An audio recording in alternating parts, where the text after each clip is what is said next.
انسداد گوکشی اور لو جہاد کے قانون کے تعلق سے مسلم متحدہ محاذ کے دیے گئے بیان کو جس طرح سے میڈیا نے توڑ مروڑ کر پیش کیا ہے، اس کی مذمت کرتے ہوئے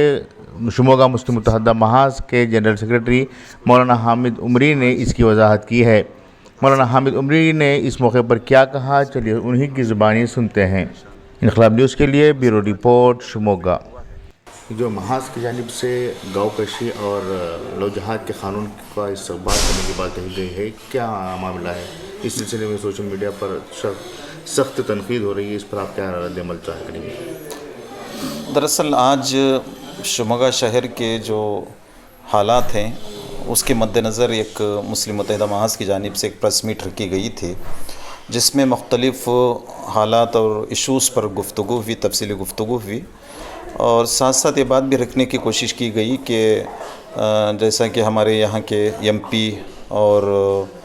منسٹر صاحب کی طرف سے جو غلط بیان بازی مسلمانوں کے خلاف، اسلام کے خلاف انہوں نے بولنے کی کوشش کی تھی، اس میں ایک ایشو یہ بھی ہے کہ مسلمان جو ہے یہ لو جہاد اور گاؤں کشی کے سلسلے میں کیا ہے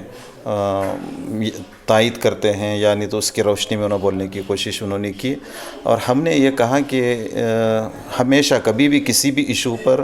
اور کسی بھی مسئلے پر گفتگو کرتے ہوئے فرقہ پرست قوتیں مسلمانوں کو لو جہاد اور گاؤں کشی کے مسئلے میں گھسیٹ کر کیا ہے بدنام کرنے کی کوشش کرتے ہیں، حالانکہ لو جہاد کا تصور اسلام میں موجود نہیں ہے۔ اور جہاں تک گاؤں کشی کا معاملہ ہے، ایک تو یہاں کے سماج کی ایک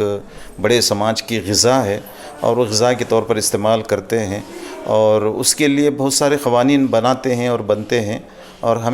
ہم نے کبھی اس کو استقبال نہیں کیا ہے، لیکن گورنمنٹ ان کی ہے، اور سینٹرل گورنمنٹ ان کی ہے، اسٹیٹ گورنمنٹ ان کی ہے، اور اس طرح کی چیزوں پر پابندی لگانا یا بیان کرنا یا ختم کرنا وہ سوچ سکتے ہیں، لیکن مسلمانوں کو اس سلسلے میں بدنام کرنے کی کوشش نہ کریں، اور یہ صرف ہماری غذا نہیں ہے بلکہ پورے سماج کی غذا ہے۔ اس طرح کی بات ہم نے کی تھی، اور ہم نے کبھی یہ نہیں کہا کہ ایسے قوانین کا استقبال ہم کریں گے، ویلکم کریں گے۔ یہ بالکل بعض صحافی حضرات نے اس کو توڑ کر مڑوڑ کر کیا ہے پیش کرنے کی کوشش کی اور بدنام کرنے کی کوشش کی ہے۔ محاذ بالکل واضح اس سلسلے میں تصور رکھتا ہے کہ اس کا استقبال بالکل ہم نہیں کریں گے۔